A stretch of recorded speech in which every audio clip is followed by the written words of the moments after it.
Hello and welcome to Presscast. I'm Farbs, and today with me I have Refaat Alareer from Gaza. He's an academic, a translator, an editor, and more than anything, maybe he's a storyteller. So join us as we listen to him tell us stories about himself and Gaza. Hello, Mr. Refaat, and welcome to the show. Thank you for having me. I'm really honored. It's a great pleasure for us to have you here with us. So let's start with you. And with the first thing that I noticed about you in the book, the name of the book is Gaza Writes Back. If I'm not mistaken, you were the editor. And so what is this book about and how did it started and what happened to it? Okay, thank you first for emphasizing that I am a storyteller and for starting from Gaza right back. And by the way, the book is available in Persian. It's already been translated in Persian. I can send you the link to the book, which is again a great honor to have wider readerships. Of In course, in please. 2008 and 2009, when Israel started its first major operation against Palestinians in Gaza, we were so terrified, so traumatized, and the little kids haven't experienced what we experienced at that time. And I spent my time trying to tell my kids stories so I can, calm them down. And it all connected to me how I used my mother's stories and my grandmother's stories and how I made up stories myself. And I found this beautiful connection between the generations, how the story lives despite the Israeli aggression and racism and massacres. And I told myself, when this ends, I'm going to ask my students at university to write stories rather than research papers. And I started asking students to submit stories, and I gave them sessions on creative writing and how to write stories. And I collected these like more than 100 stories. And the idea was to choose 23 stories for the 23 days of Israeli aggression. So Israel was sending us bombs and missiles and death and destruction and massacres, and we were writing back, resisting in the way we can as unarmed, defenseless Palestinians by living, by insisting on life, by telling stories.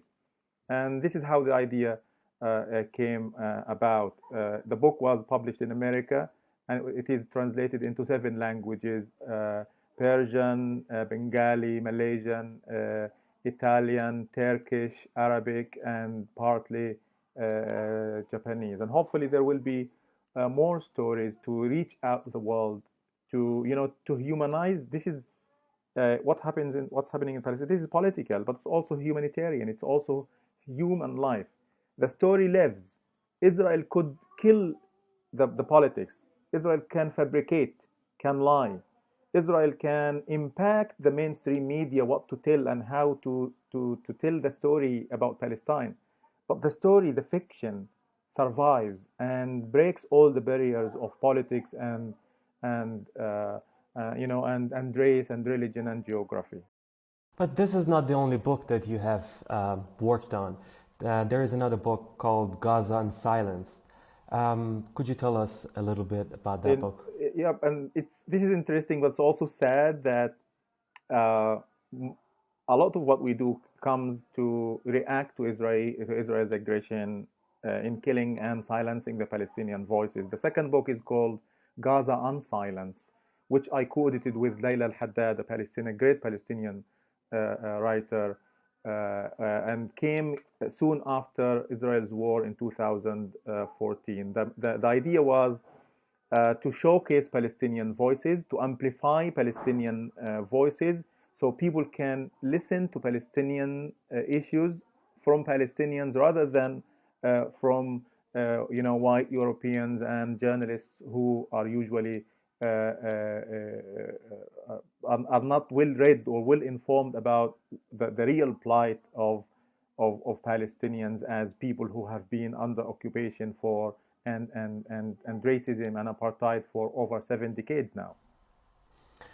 So every time that there's this aggression, you know, there comes with it a lot of stories, mostly sad stories.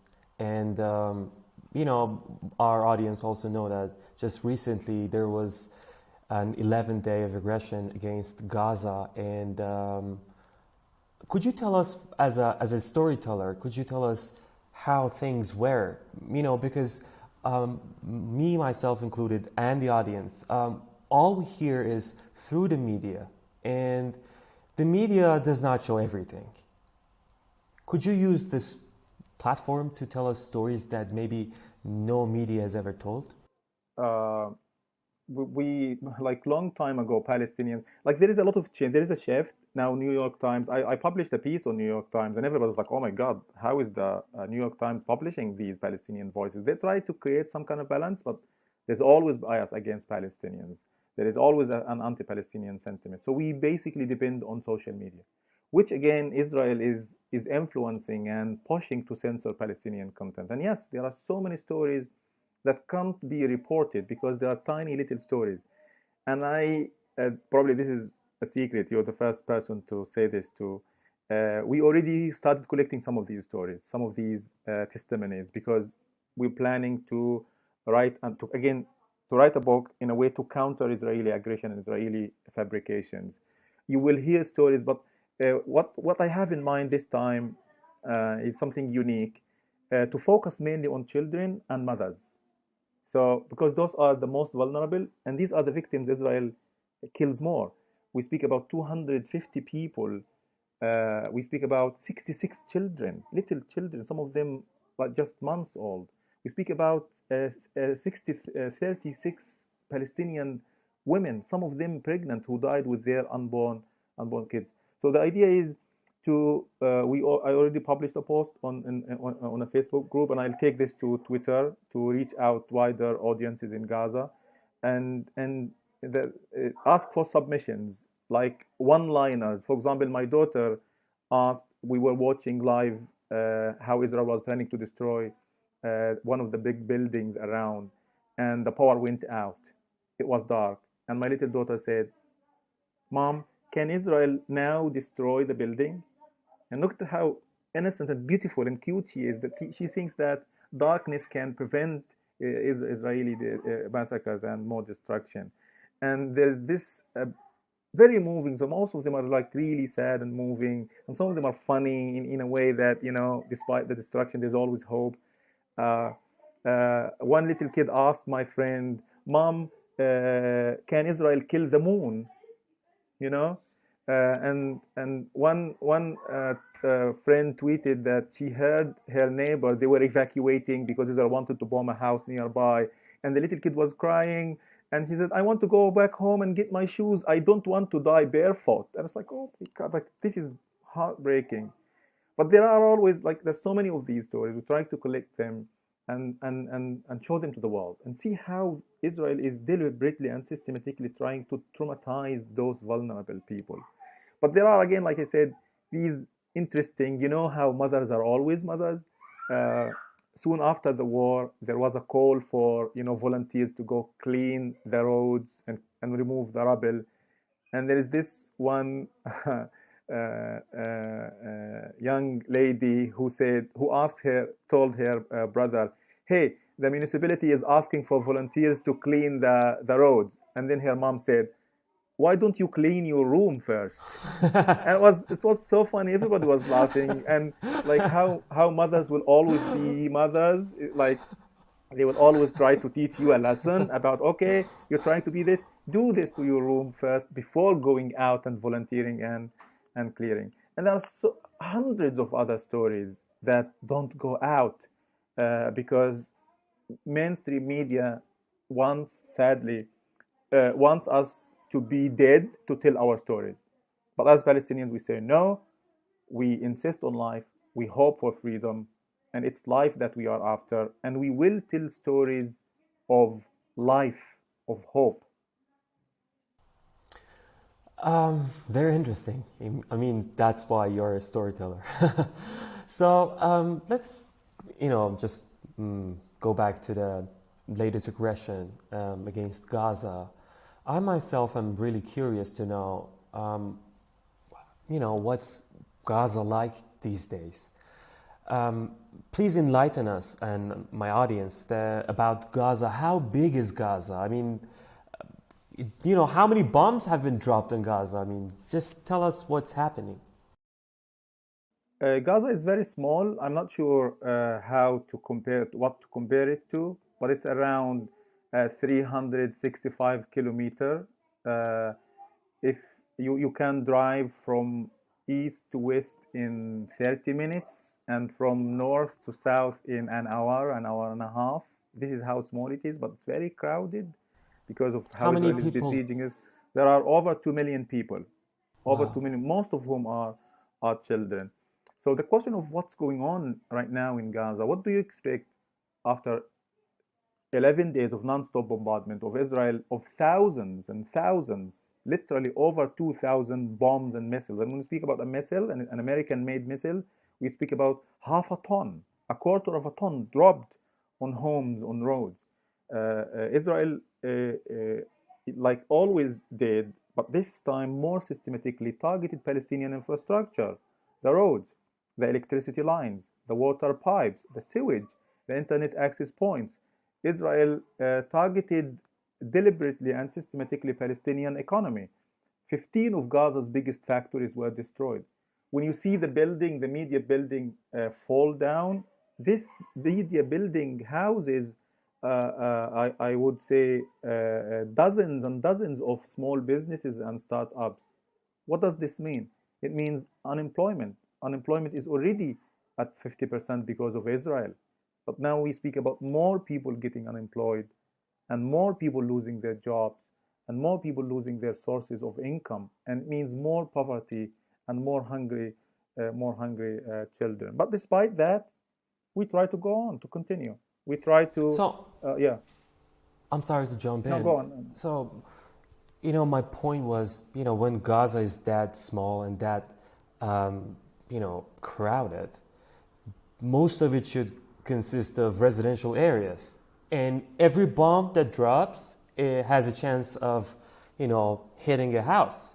So like 2,000 bombs means at least 1,000 houses, at least. And that means a lot of families losing their homes. And these days, for some reasons, because of, I don't know, like lack of, enough downpour, because of lots of electricity usage, we have some time, we have like an hour of outage. And that hour is like impossible to live because nothing works, the AC doesn't work, your batteries, you cannot recharge your batteries. So Gaza has been living under worse conditions for God knows how many Yeah, yeah, years. I yeah. mean, For over for how many 15 years years. have you been living under a siege? Since 2007, Like right? when we speak about like the moment Israel was established on Palestinian land, the moment the occupation started, the moment the siege started, there has always been a siege. Like people in Jerusalem, there is always a siege in the West Bank, in Hebron. There is always a form of siege. If you can't travel, if you can't buy, if you can't import and export. But in Gaza, we have the most extreme form of siege that started in 2006. And yes, we have, for many years, we couldn't buy books. For many years, we couldn't import and export. Nowadays, we can't import and export. If you have a business, you can't sell. You can't buy materials. We have had around 8 hours or 10 hours on average of electricity for the past 15 years.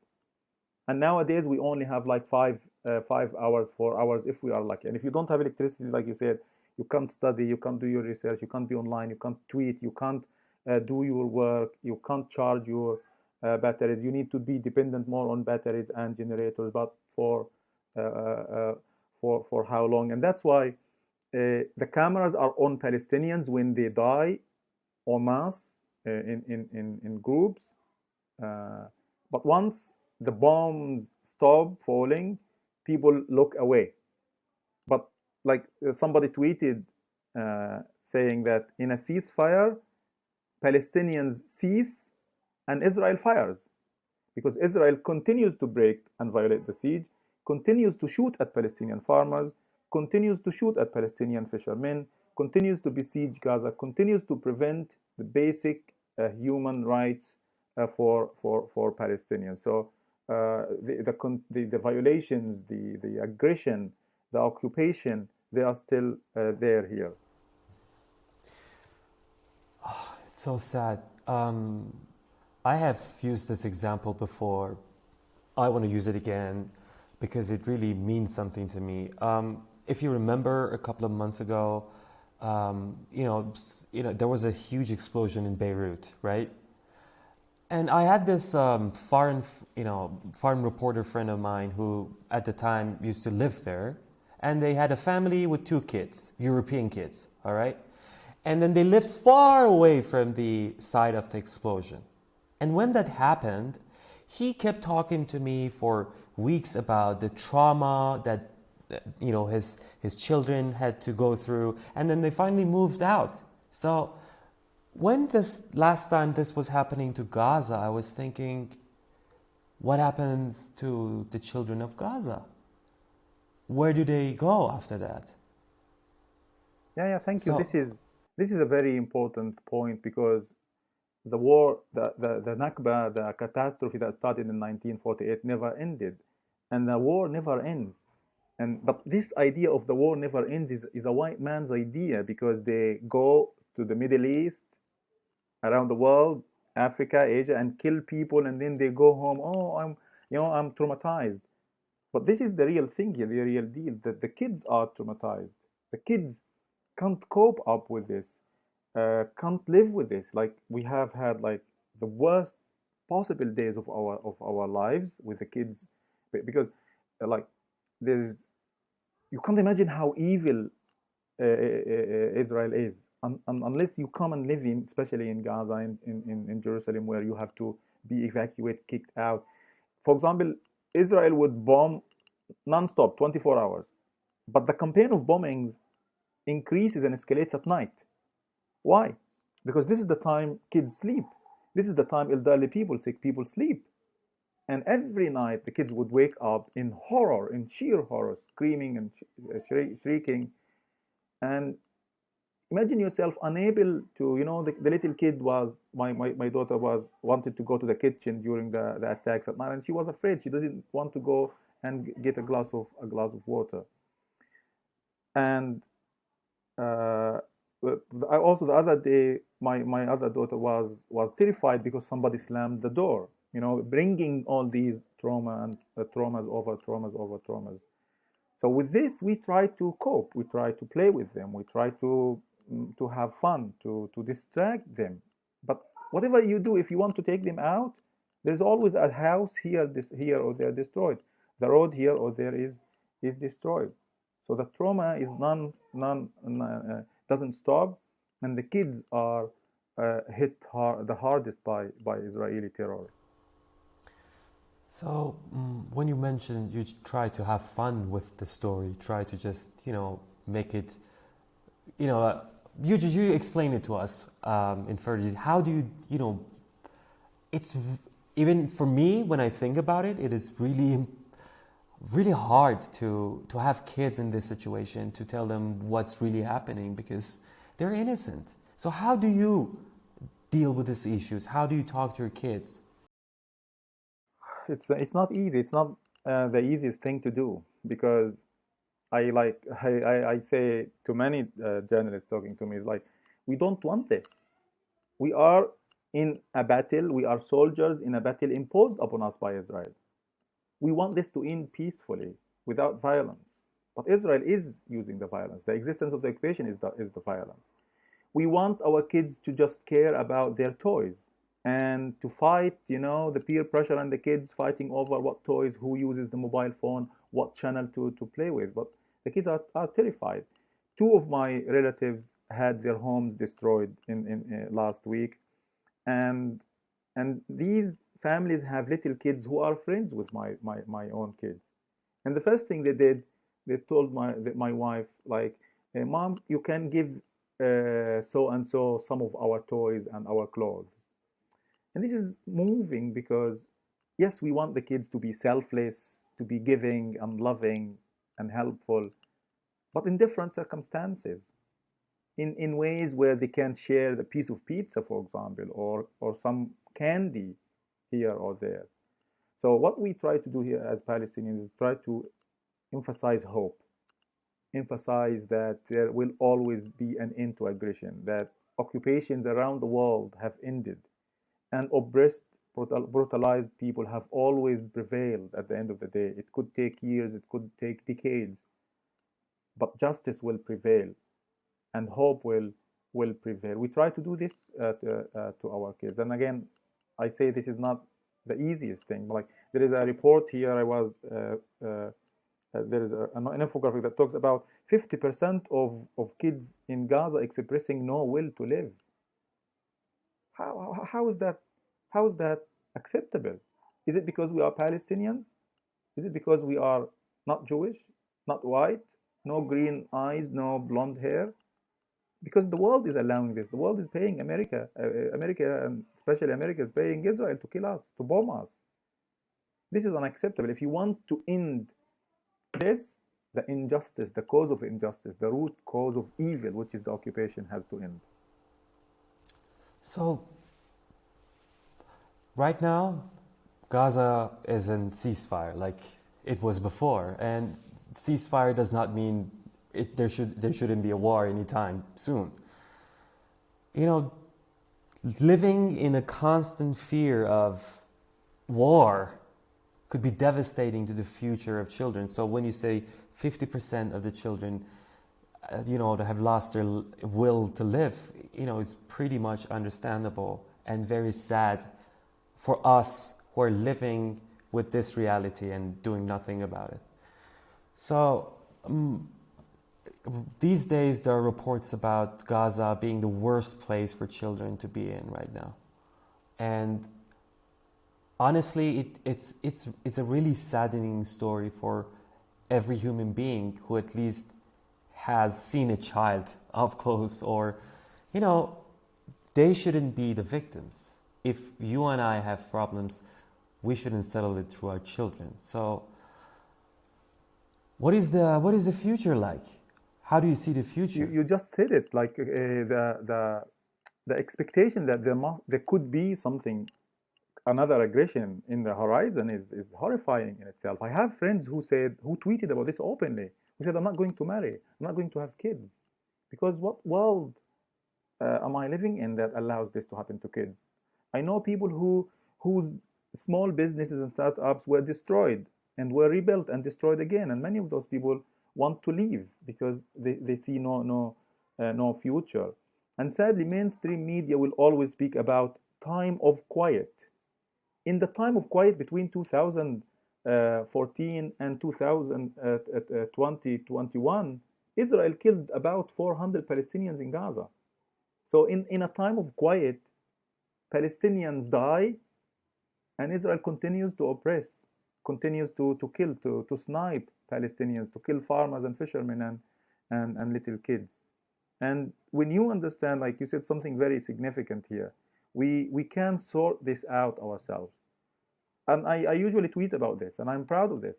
In all face-to-face battles between Palestinian resistance and Israeli soldiers, Palestinian resistance fighters came out victorious.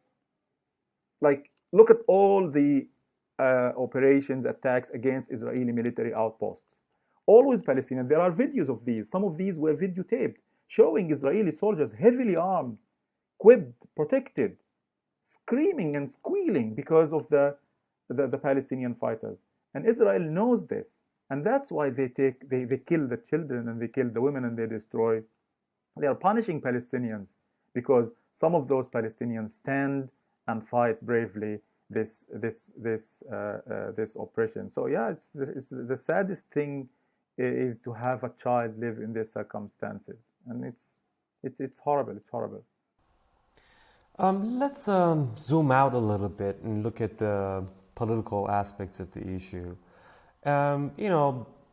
There, as recent as a decade, if I'm not mistaken, there has always been a talk of a two-state solution for Palestine and Israel. As a Palestinian, how do you regard this proposed deal? The two-state solution is a failure because, again, Israel still it's not preventing Israel from stealing Palestinian lands, and It's not preventing Israeli Jewish settlers from destroying Palestinian fields and uprooting and torching Palestinian olive trees. Since the beginning, of Oslo and everything, Israel has swallowed most of the West Bank, strategic areas, water resources. So the two-state solution is an attempt to whitewash Israeli crimes, because Palestinians will always still live as, I don't want to say second-class citizens, but fifth-class citizens. So it's a solution that in reality is a failure, because in the West Bank, at least in the West Bank and Jerusalem, Israel is everywhere. So if you want to move from one area to another area, you can't go because there is an Israeli military check. Israel made the two-state solution impossible because there is no, geographical unity. There is no unity in terms of land where Palestinians can form their own government. There will always Israel will always be there to control them, to control us, to prevent us from having a future. Israel will always continue to try to destroy our economy like it is doing to Gaza. So yeah, I think this is a horrible solution, the two-state solution, and at the same time, Israel has made it impossible because it's taking Palestinian land and giving it to the Jewish settlers coming from America and Europe. Maybe my last question for you. I won't take your time more than that. So, what is the city? What does it look like right now? Even Gaza? Yeah, right now. I Gaza, mean, yeah. after Yeah, 11 days of bombing. it's very calm now. It's very calm. We're not. We don't expect death to come from Israeli planes, but it is very sad. I have to be honest. People are determined to continue. They're very hopeful. And most people are proud of the Palestinian resistance and how they managed with what little they have to make Israel pay a heavy price, to strike deep inside Tel Aviv and other cities. So there is this pride, there is this hope, and because of this pride and hope, Israel tried to destroy as many places as possible in Gaza. So when you go out, you're proud, you're hopeful, you think, yes, as Palestinians, we're close to freedom, and then you go out to the street and you see the massive destruction here and there. You feel down, you feel frustrated. But I don't want to speak about frustration. I want to speak about anger, and I want to speak about some kind of sadness because of what happened to our beautiful city, Gaza, that wants nothing but to live in peace, to live in freedom. And for this Israeli racist, brutal, settler colonial regime to end. Thank you very much, Mr. Alareer. That was great to have you with us, and I honestly hope that very soon, inshallah, we can see that Palestinians, get what they rightfully owned, and the good thing is that we have heard your message of resistance, and we are proud to have known you.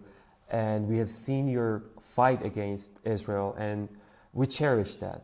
So thank you very much again for being with us. And I want you to end the show, and please say some couple of words for us before you go.